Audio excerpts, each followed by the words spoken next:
everyone, today I'm going to show you a quick tutorial on how to use private layer in Procreate. Now this tool is really fun because it allows you to create a layer that is completely private, so when you are showing clients your final designs it will be hidden, and if you are recording a time-lapse within Procreate it will be hidden in the time-lapse as well. Okay, let's get started. So go to your wrench. Okay, so you're gonna see insert a file, insert a photo, and take a photo.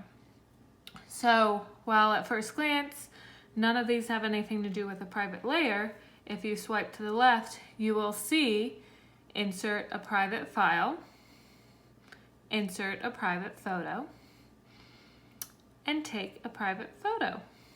So insert a private file is if you already have a file in Dropbox or something you want to insert, you can go ahead and do that now. Insert a photo, I have one that I'm going to use right now. And then take a photo is if you want to take a photo right now immediately, you can do so and insert it into your file.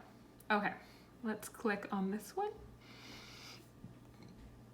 Okay, I'm going to fit this to my screen. So now if we go over to layers, we can see the word private underneath this image, okay? So I'm using this image as a reference point for some sketching I'm doing for a project.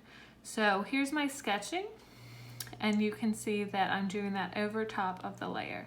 So this is with the private layer on, this is with the private layer off. I'm just making some sketches, trying to figure out what I want to do for an illustration of a Moscow Mule. And that is all you have to do to insert a private layer.